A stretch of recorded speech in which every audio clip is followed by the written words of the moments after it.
الحمد لله وكفى وسلام على عباده الذين اصطفى أما بعد فأعوذ بالله من الشيطان الرجيم بسم الله الرحمن الرحيم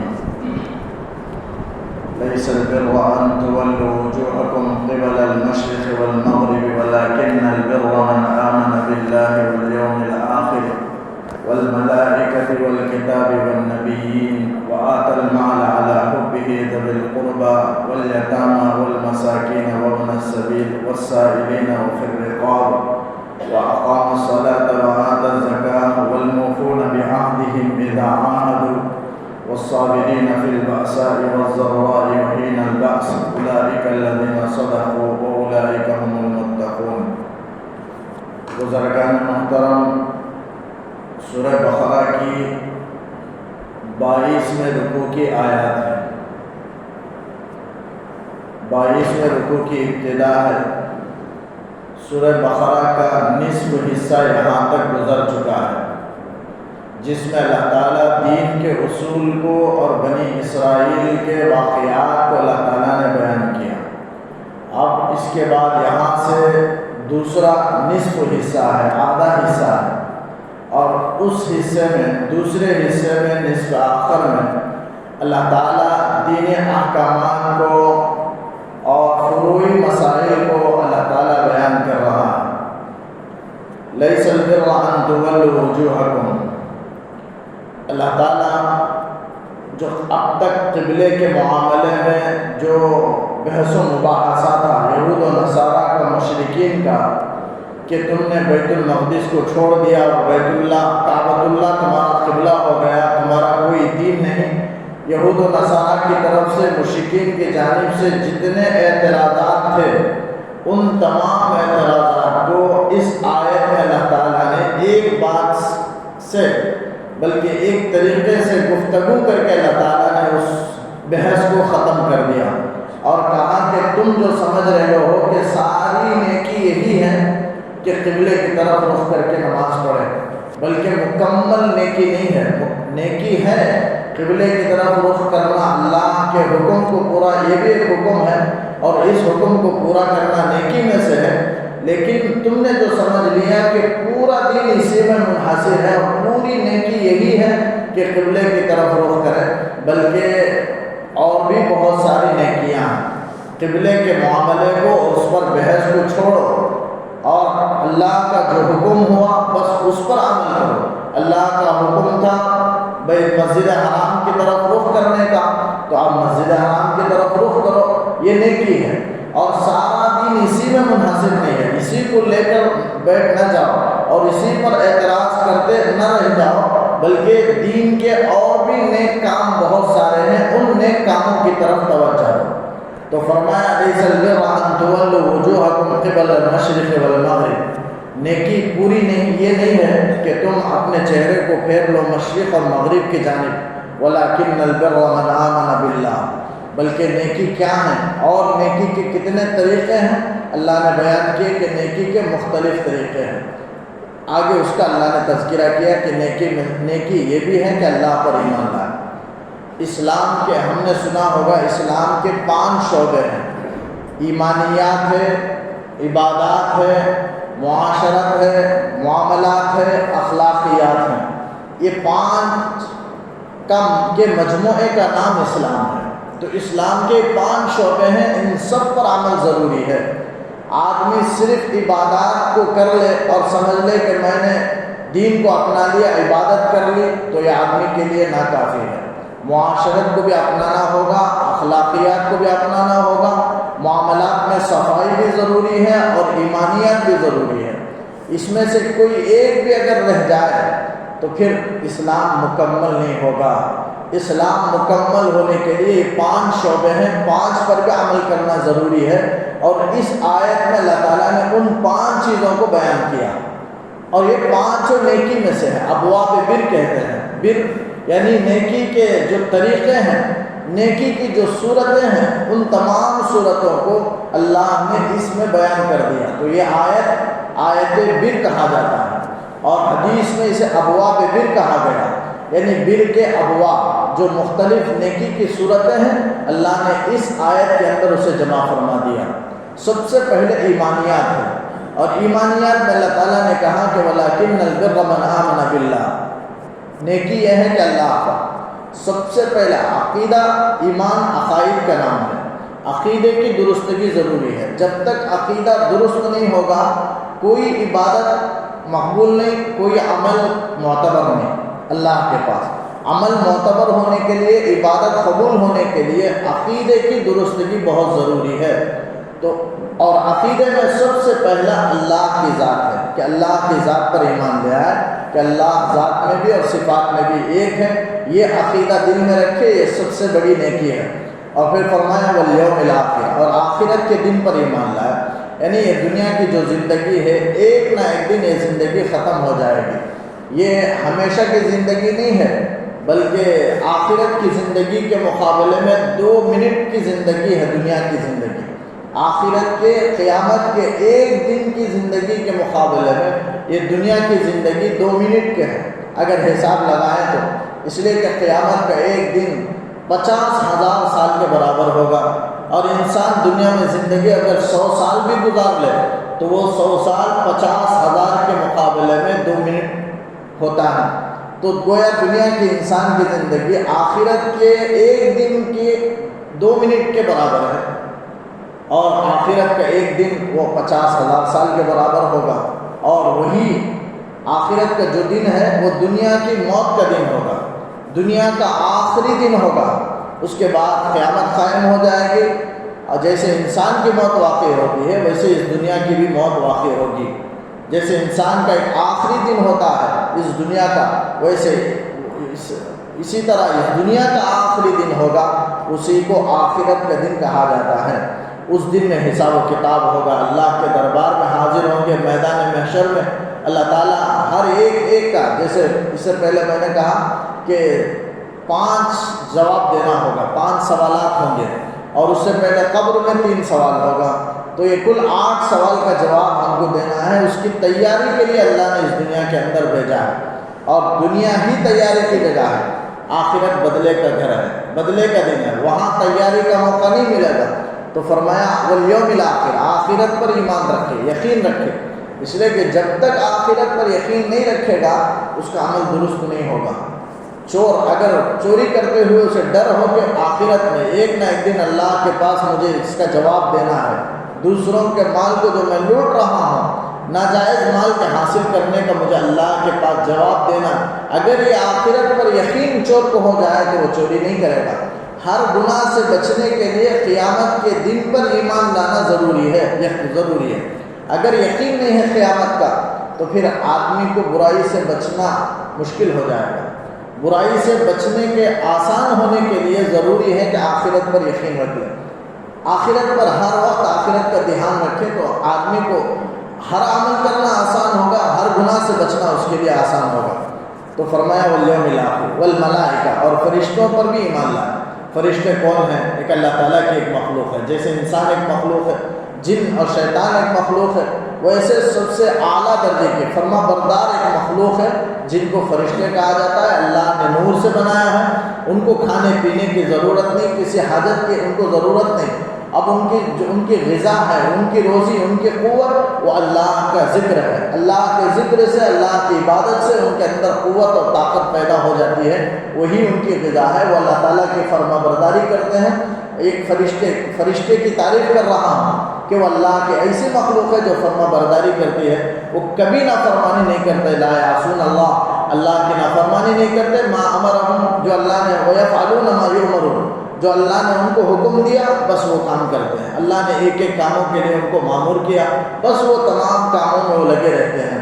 جیسے وہ فرشتوں میں 4 مشہور فرشتے ہیں جن کا نام قرآن میں بھی ہے، حضرت جبرائیل علیہ السلام، حضرت میکائیل علیہ السلام، حضرت اسرافیل علیہ السلام، یہ 4 مشہور فرشتے ہیں جو الگ الگ کام پر اللہ نے مقرر فرمایا۔ اسرائیل علیہ السلام کو جان نکالنے پر، حضرت جبرائیل علیہ السلام کو پیغام پہنچانے پر، میکائیل علیہ السلام کو رزق اور بارش پہنچانے پر، اس طرح ایک ایک کو اللہ تعالیٰ نے ایک ایک کاموں پر اللہ نے مامور کر رکھا ہے۔ ویسے بعض روایتوں میں آتا ہے کہ جبرائیل علیہ السلام کے علاوہ دوسرے فرشتے بھی بعض ہیں جو اللہ کے احکام کو پیغمبر نبیوں تک لے آتے تھے۔ جبرائیل علیہ السلام کے علاوہ دوسرے فرشتے بھی ہیں، بہرحال چند فرشتے ان تمام پر ایمان رکھنا ضروری ہے، یہ بھی نیکی ہے۔ والکتاب اور کتابوں پر، یعنی اللہ نے جتنی کتابیں اتاری آسمانی بڑی کتابیں بھی اتاری، جسے اللہ کا کلام وہ قرآن ہے، اللہ کی کتاب تورات زبور انجیل ہے، اور موسیٰ علیہ السلام، ابراہیم علیہ السلام، شیس علیہ السلام، آدم علیہ السلام، ان سب پر اللہ نے چھوٹی چھوٹی کتابیں نازل فرمائی جن کو صحیفے کہتے ہیں۔ ان سب پر ایمان ضروری ہے، یہ بھی نیکی میں سے ہے۔ اور پھر والنبیین، اور نبیوں پر ایمان لانا کہ اللہ کی مقدس ہستیاں جو گناہوں سے پاک و صاف ہیں، انسانوں کو راہ راست پر لے آنے کے لیے اللہ نے ان کو اتارا تھا۔ یہ اللہ نبی کون ہوتے ہیں؟ اللہ کی طرف سے وہ بھیجے ہوئے ہوتے ہیں انسانوں کی ہدایت کے لیے۔ وہ خود پاک و صاف ہوتے ہیں، گناہوں سے معصوم ہوتے ہیں، اور انسانوں میں اللہ تعالیٰ ان کو چنتا ہے۔ جیسے کوئی آدمی پھل وغیرہ خریدنے کے لیے دکان پر جائے، عمدہ چیز کو چنتا ہے، ویسے انسانوں میں عمدہ انسانوں کو، اچھے صفات والے انسانوں کو اللہ تعالیٰ نے چنا، انہی کو نبی اور رسول کہا جاتا ہے۔ تو وہ منتخب کردہ بندے ہیں، چنندہ بندے ہیں اللہ کے، جو بالکل پاک و صاف ہیں، گناہوں سے معصوم ہیں، ان پر ایمان لانا، انہی کو نبی کہا جاتا ہے جو اللہ نے بھیجا، ان سب پر ایمان لانا۔ یہ ایمانیات سے متعلق تھا، تو ایمانیات سے یہ سب چیزیں متعلق ہیں، یہ سب نیکی میں سے ہیں۔ وَآتَى الْمَالَ عَلَىٰ حُبِّهِ، پھر اللہ تعالیٰ معاشرت کو بیان کر رہا ہے کہ اپنے خاندان والوں کو، اپنے رشتہ داروں کو، غریبوں کو، مسکینوں کو، یتیموں کو، بیواؤں کو، اگر مالی اعانت کی اگر ان کو ضرورت ہو، واقعتاً وہ محتاج ہوں، تو ان کی مدد کرنا، مسکینوں کی، سائلوں کی، مسافروں کی، محتاجوں کی مدد کرنا، یہ معاشرت کو اللہ تعالیٰ بیان کر رہا ہے، یہ بھی نیکی میں سے ہے۔ وَآتَى الْمَالَ، فرمایا وَآتَى الْمَالَ عَلَىٰ حُبِّهِ، مال کی محبت کے باوجود مال کو دے۔ یہ اللہ ہی کے ضمیر کے سلسلے میں علماء نے لکھا ہے، مال کی طرف بھی لوٹ سکتا ہے، اللہ کی طرف بھی۔ اگر اللہ کی طرف لوٹائیں گے عَلَىٰ حُبِّهِ، تو مطلب یہ کہ مال کو دے اللہ کی محبت میں، یعنی مال کی محبت بھی ہے، لیکن اللہ کی رضا اور اس کی محبت کے خاطر مال کو اللہ کے راستے میں دے، اللہ کے لیے دے۔ یعنی تو مال کی محبت ہو، حبی کی ضمیر مال کی طرف لوٹائیں گے تو مطلب یہ کہ مال کی محبت ہونے کے باوجود اللہ کے حکم کو پورا کرتے ہوئے مال دے۔ انسان مال کی محبت میں بڑا سخت ہے۔ قرآن میں اللہ تعالیٰ نے کہا سورہ عادیات میں وَإِنَّهُ لِحُبِّ الْخَيْرِ لَشَدِيدٌ، خیر، مال کو اللہ نے خیر سے تعبیر فرمایا، تو مال فی نفسہ ہی خیر ہے۔ آدمی مال میں کوئی متعین نہیں ہے کہ اتنا حاصل کرے اتنا حاصل کرے، بلکہ آدمی بہت مقدار میں بھی مال کو حاصل کر سکتا ہے، اس کی کوئی آخری حد نہیں ہے، جتنا بھی لیکن حاصل کرنے کا طریقہ ٹھیک ہونا چاہیے، اور خرچ اور استعمال کا طریقہ ٹھیک ہونا چاہیے، اور مال کے حقوق کو ادا کر دینا چاہیے، تو مال اس کے لیے خیر ہی خیر ہے۔ ورنہ فی نفسی مال خیر ہے، آدمی کے عمل سے وہ شر والا بن جاتا ہے، وہ اس کے اندر شر پیدا ہو جاتا ہے، ورنہ مال فی نفسی خیر ہے۔ اسی لیے اللہ تعالیٰ بہت سی جگہوں میں مال کو اللہ نے خیر کہا، وَإِنَّهُ لِحُبِّ الْخَيْرِ لَشَدِيدٌ، مال کی محبت میں انسان بڑا سخت ہے، اس لیے کہ مال سہارا ہے، انسان کی زندگی کا ذریعہ ہے، مال کی وجہ سے انسان کے اندر ہمت پیدا ہوتی ہے۔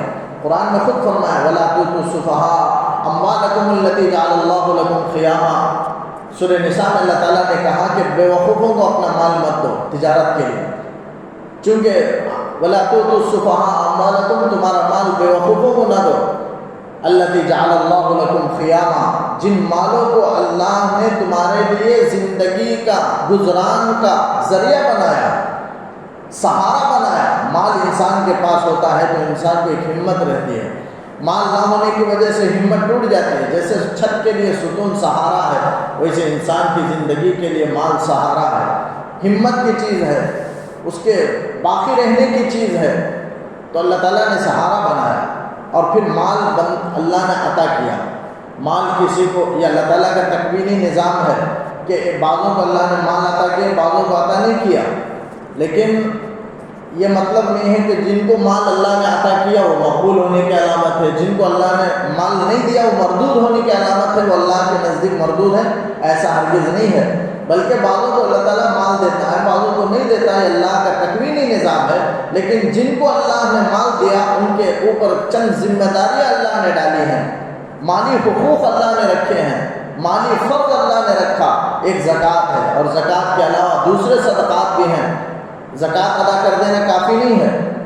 اسی لیے اللہ تعالیٰ یہاں آگے فرمایا کہ ذوی القربیٰ، مال کو دے رشتہ داروں کو، جبکہ نیچے زکوٰۃ کا تذکرہ نیچے آ رہا ہے، تو معلوم ہوا وآت المال جو اب یہاں ہے اس سے مراد زکوٰۃ نہیں ہے، اس لیے کہ زکوٰۃ کا ذکر نیچے آ رہا ہے، تو معلوم ہوا کہ زکوٰۃ دے دینا کافی نہیں ہے انسانوں کے لیے، اور اللہ نے اسے پہلے بیان کیا رشتہ داروں کو دینا، غریبوں کو، مسکینوں کو، بیواؤں کو، محتاجوں کو دینا، یہ زکوٰۃ سے پہلے اللہ نے بیان کیا۔ کیوں مقدم کیوں کیا؟ پہلے اسے کیوں بیان کیا، بعد میں زکوٰۃ کو بیان کیا؟ اس لیے کہ لوگوں کی غفلت اس سلسلے میں بہت زیادہ ہے، غفلت برتی جاتی ہے، لوگ صرف زکوٰۃ ادا کرنے کو کافی سمجھ لیتے ہیں، حالانکہ زکوٰۃ ہی فرض نہیں ہے، زکوٰۃ کے علاوہ جب بھی مالی تعاون کی ضرورت ہو اس موقع پر مال خرچ کرنا فرض ہے۔ قرآن نے کہا وفی اموالہم حق معلوم، مالداروں کے مال میں اللہ کا مقررہ حصہ ہے، للسائل والمحروم، مانگنے والوں کا بھی اور نہ مانگنے والوں کا بھی حق ہے، سب کو دینا ہے، مانگنے والوں کو بھی دے، اور جو نہیں مانگتے اپنے صفت عفت کی وجہ سے، صفت تعفف، پاک دامنی کی وجہ سے مانگنے سے جو شرم محسوس کرتے ہیں، ان کے حالت کو جان کر کے ان کو عطا کرے۔ تو اللہ نے یہاں زکوٰۃ سے پہلے اس کا ذکر فرمایا، تو معلوم ہوا زکوٰۃ کافی نہیں ہے، لیکن فرق یہ ہے کہ زکوٰۃ ایک ایسا حق ہے جو ہر حال میں دینا ہے، اللہ کی طرف سے حکم ہے، اور ایسا حق ہے، مقررہ حصہ ہے جو ہر حال میں دینا ہے۔ لیکن دوسرے جو مصارف ہیں، دوسرے جو اخراجات ہیں جو فرض ہیں، وہ ایمرجنسی ہیں کہ موقع اگر آ جائے، شدید حاجت اور ضرورت آ جائے تو تب مدد کرنا فرض ہے، مال کو لگانا فرض ہے، ورنہ فرض نہیں ہے۔ جیسے کوئی آدمی بھوکا مر رہا ہے، اب اسے پیٹ بھرانا، اسے کھلانا فرض ہے، جس کے پاس مال موجود ہے اب اس کے ذمہ فرض ہے کہ اسے کھلا کر کے اس کی جان بچائے۔ کوئی بیماری کی وجہ سے مر رہا ہے، دوائی اس کے پاس علاج کے لیے پیسہ نہیں ہے، اب اس کے لیے پیسہ دے کر کے علاج کرانا، اس کی جان بچانا اس کے ذمہ فرض ہے۔ یہ سوچ کر نہیں بیٹھے گا کہ میں نے تو زکوٰۃ ادا کر دی، بلکہ آپ دینا ضروری ہے۔ اسی طرح جہاں مسجد کی خاص ضرورت ہو وہاں مال خرچ کرنا، اگر اس کے پاس مال موجود ہے تو فرض ہے۔ جہاں دینی مدارس کی ضرورت ہے، جہاں مکاتب کی ضرورت ہے، وہاں مال خرچ کر کے مکاتب کو اور مدارس کو قائم کرنا یہ بھی فرض ہے۔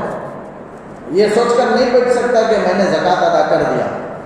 تو دو فرض ہیں، ایک زکوٰۃ بھی اور دوسرا ایمرجنسی، جیسے جیسے وقت پڑے، کوئی حادثے کا شکار ہو جائے، جیسے بہت سارے ملکوں میں حادثے کے شکار ہونے پر چندے کا اعلان کیا جاتا ہے، اس موقع پر دینا بھی، وہ وقتی شدید حاجت کا موقع ہے اور دوسرے کی اعانت ہے، تو اب اس موقع پر دینا جن کے پاس مال ہے اب فرض ہے۔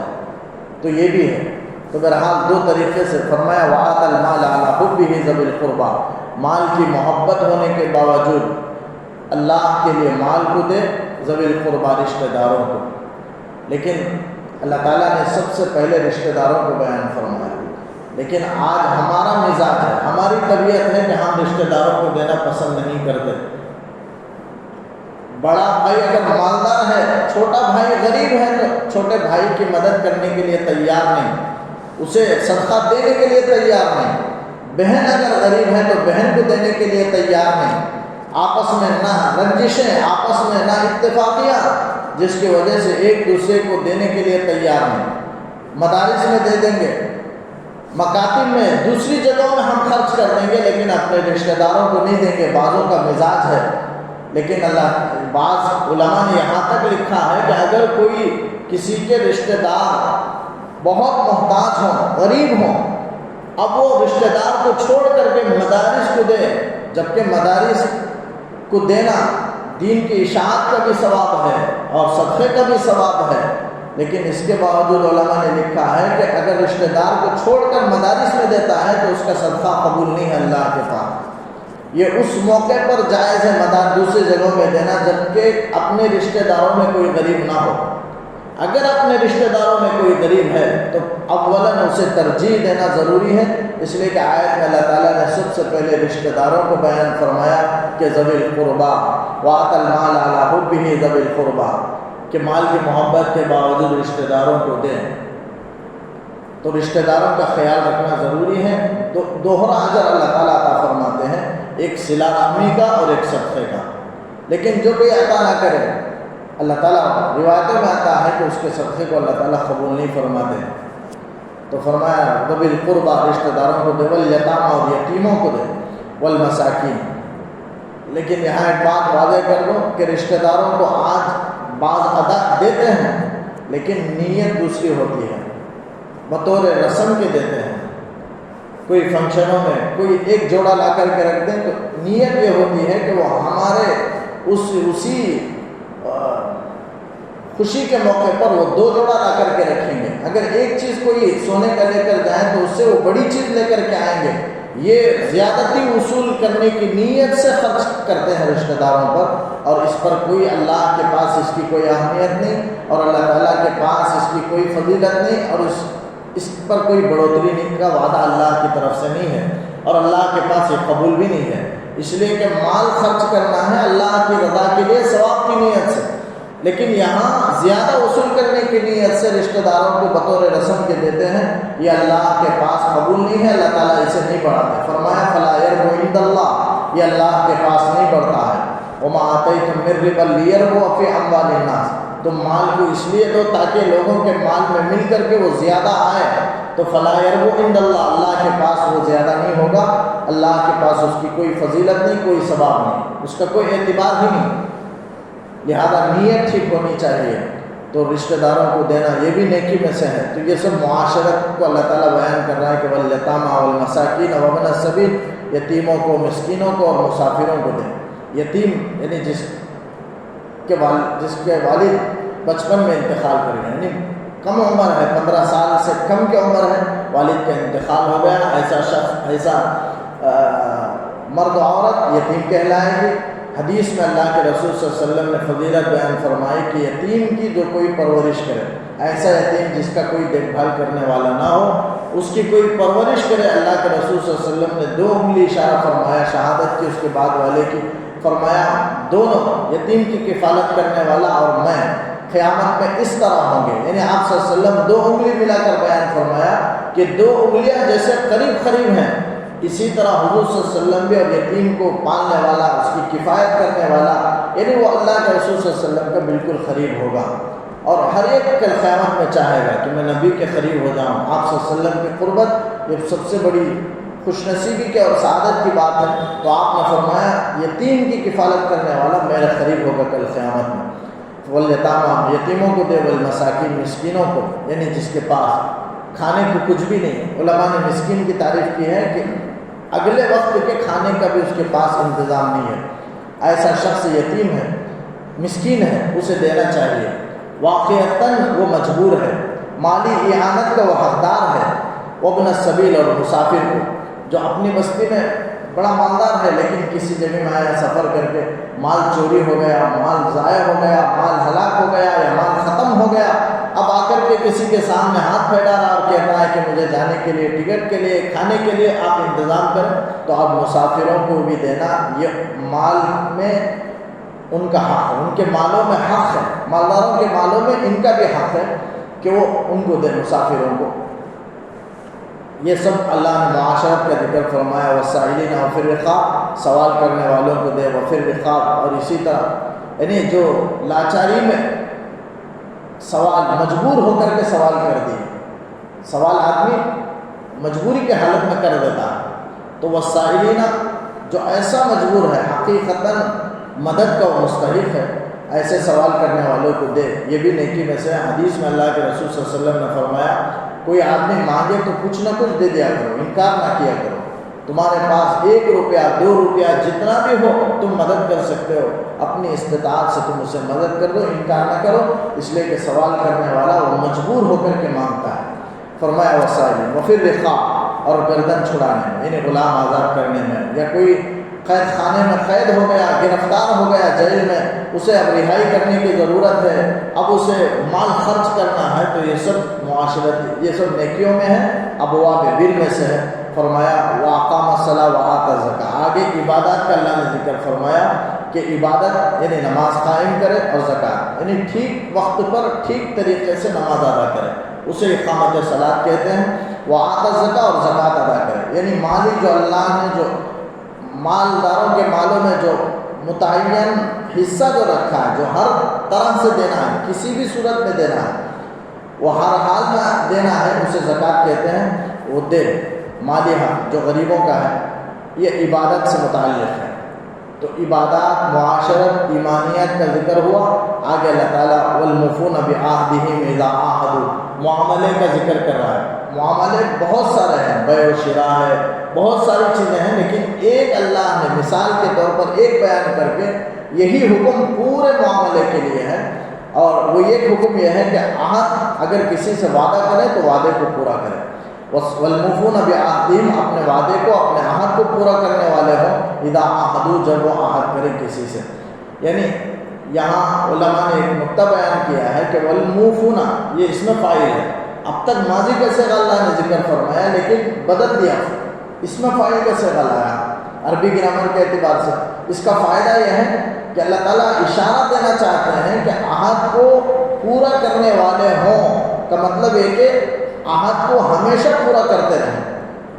ایسا نہیں ہے کہ عہد کو پورا کریں کا مطلب یہ کہ ایک مرتبہ بھی اگر کر دیں تو وہ پورا کرنے میں داخل ہے، ایسا نہیں ہے، بلکہ عہد کو پورا کرنے والے ہوں، مطلب یہ کہ ہمیشہ عہد کو پورا کریں۔ ایسا نہیں کبھی کبھی ایک مرتبہ پورا کر دے، وہ تو کافر بھی کر دیتا ہے، فاسق بھی کر دیتا ہے، ہمیشہ توڑتا ہے، لیکن کبھی نہ کبھی ایک مرتبہ وعدے کو وہ پورا کر دیتا ہے، یہ مراد نہیں ہے، بلکہ ہمیشہ جب بھی وعدہ کریں اسے نبھانے کی، اسے پورا کرنے کی کوشش کریں۔ یہ اسلامی شان ہے، مسلمان کی پہچان ہے، اس کے خلاف کرنا یہ منافقت ہے۔ آپ صلی اللہ علیہ وسلم نے منافق کی 3 علامتیں بیان فرمائی، ایک ہے کہ وہ عہد کو پورا نہیں کرتا، بولتا ہے تو جھوٹ بولتا ہے، وعدہ کرتا ہے تو خلاف ورزی کرتا ہے، امانت رکھی جائے تو خیانت کرتا ہے، تو وعدے کو پورا نہ کرنا یہ منافق کی علامت ہے۔ تو مسلمان کی شان ہے کہ وہ جب بھی عہد کرے پورے عہدوں کو پورا کرے۔ یہ معاملے سے متعلق ہے، یعنی اس کا پورا معاملہ صفائی کے ساتھ، ستھرائی کے ساتھ ہو، مومن کا معاملہ، تو یہ بھی نیکی میں سے ہے۔ تو یہاں اس حصے میں اللہ نے معاملے کو بیان کیا، اور والصابرین فی البأساء میں اللہ نے اخلاق کو بیان کیا کہ والصابرین فی البأساء والضراء، تنگی میں صبر کرنے والے، واقعتاً تنگ دستی ہے، تنگی ہے، مالی حالت میں کمزوری ہے تو صبر کرے، والضراء، اور تکلیف کے وقت یعنی مصیبت کے وقت میں، بیماری کے وقت میں صبر کرنے والے ہوں، وحین البأس، اور جنگ کے وقت میں صبر کرنے والے ہوں۔ یہ صبر کرنا، اپنے نفس کو قابو میں رکھنا اور اچھے اخلاق سے پیش آنا، یہ سب اخلاقیات سے متعلق ہے۔ تو فرمایا وحین البأس، جنگ کے وقت میں بھی صبر کر کے جنگ میں باقی رہنا، جنگ کے میدان سے نہ بھاگنا۔ حدیث میں ہے جنگ کا حکم مدینہ منورہ میں ہے، لیکن اللہ نے احکامات نازل فرمائے۔ جنگ کے میدان سے بھاگنا گناہ کبیرہ میں سے ایک گناہ کبیرہ ہے کہ سب لڑتے رہیں اور قتل ہوتے رہیں، ایک مسلمان دیکھ کر کے بھاگ جائے میدان جنگ سے پیٹ پھیر کر، یہ ساتھیوں کو دھوکہ دینا ہے، گناہ کبیرہ ہے۔ اللہ کے رسول صلی اللہ علیہ وسلم نے وہی بیان فرمائی، لہذا میدان جنگ میں رہے، اور خوب، اس لیے کہ جنگ میں اگر قتل بھی ہو جائے تو شہادت کا مقام پانا ہے اور سیدھا جنت میں پہنچنا ہے، تو اس لیے جنگ کے موقع پر ڈرنے کی ضرورت نہیں ہے۔ اسی لیے علماء نے جب ہندوستان کے اندر جب حضرت شاہ عبدالعزیز رحمۃ اللہ علیہ نے جہاد کا فرض ہونے کا اعلان کیا ہندوستان کے اندر، جب مسلمانوں کو اسلامی تعلیمات پر عمل کرنا بہت بھاری ہو گیا، مشکل ہو گیا، تو حضرت شاہ عبدالعزیز رحمۃ اللہ علیہ نے فتویٰ دیا کہ اب جہاد فرض ہے، تو سب مسلمانوں نے جہاد کیا ہے، تک کہ 50,000 علماء نے شہادت کا مقام پر شہید ہو گئے اس موقع پر، اور اس سے ہندوستان کو آزاد کیا۔ اس کے بعد اسلامی تعلیمات پر عمل کرنا آسان ہوا، سب اپنے اپنے جگہ مسلمان عبادت سکون کے ساتھ کرنے لگے۔ تو ایسا قیامت تک جب کبھی بھی جنگ کا اعلان ہو تو اب جنگ کرنا فرض ہو جائے گا۔ اگر کوئی اس موقع پر جان کو بچائے تو فرض کے چھوڑنے والا اور گنہگار ہوگا، گناہ کبیرہ کا مرتکب ہوگا۔ تو جنگ سے بھاگنے کی ایک ممانعت ہے، فرمایا گناہ کر وحین الباس، اس موقع پر بھی صبر کرنے والے، صبر کے ساتھ وہاں استقامت کے ساتھ قائم رہے اور مقابلہ کرے۔ تو یہ اخلاقیات سے متعلق ہے۔ تو گویا اسلام کے جو 5 شعبے ہیں، اللہ تعالیٰ نے ایک آیت کے اندر ان تمام 5 شعبوں کو اللہ نے بیان کر دیا۔ وہ ہے ایمانیات، عبادات، معاشرہ، معاملات، اخلاقیات، یہ سب کے اللہ نے چند ایک ایک مثالیں بیان کی، چند چند باتیں اللہ نے بیان کی ہیں۔ تو گویا اسلام کی یہ سب نیکی میں سے ہے۔ نیکی یہی ہے، یہ نہیں ہے کہ صرف نماز پڑھ لیں اور دوسرے کی مدد نہ کریں، دوسروں پر خرچ نہ کریں، بخالت کریں۔ یہاں جو اچھے صفات بیان کیے ہیں ان صفات کو نہ اپنائیں، یہ کامیابی کے لیے کافی نہیں ہے، بلکہ کامیابی کے لیے یہ ابواب بر جو اللہ نے بیان کی اس آیت میں سب کو اپنانا ہوگا۔ تو اسلام کے 5 شعبوں کو آپ نے اپنایا، کسی میں کمی پیدا نہ کریں ورنہ اس کے اسلام میں کمی ہو جائے گی۔ اسلام کے ماننے والے کو مسلمان کہا جاتا ہے، اور مسلمان کے لیے ضروری ہے کہ ان 5 شعبوں کو وہ اپنائے جو اس آیت میں اللہ نے بیان کی۔ اولئک الذین صدقوا، آخر میں فرمایا کہ یہی لوگ سچے ہیں، اولئک هم المتقون، یہی لوگ اللہ سے ڈرنے والے ہیں۔ اس کے بعد اللہ تعالیٰ اگلی آیتوں میں قصاص کے، یعنی قتل کے بدلے میں جو قتل کیا جاتا ہے جسے قصاص کہا جاتا ہے، اس کے احکامات کو اور وصیت کے احکامات کو اور بیان کر رہا ہے۔ پھر رکوع کے بعد پھر روزے کی بحث، روزے کے احکامات کو اللہ تعالیٰ بیان کر رہا ہے۔ اللہ تعالیٰ سے دعا ہے کہ کئی سنی باتوں پر کہنے سننے سے زیادہ عمل کی توفیق دے، اسلام کے 5 شعبوں کو اپنانے کی اللہ توفیق دے۔ اللہم صلی علی سیدنا محمد وعلی آل سیدنا محمد وبارک وسلم علیہ۔ ربنا آتنا فی الدنیا حسنۃ وفی الآخرۃ حسنۃ وقنا عذاب النار۔ ربنا ظلمنا انفسنا وان لم تغفر لنا وترحمنا لنكونن من الخاسرین۔ اللهم نور قلوبنا بالقرآن وزين أخلاقنا بالقرآن ونجنا من النار بالقرآن وأدخلنا الجنة بشفاعة القرآن۔ صل على النبي محمد وآله وصحبه أجمعين برحمتك يا أرحم الراحمين، والحمد لله رب العالمين۔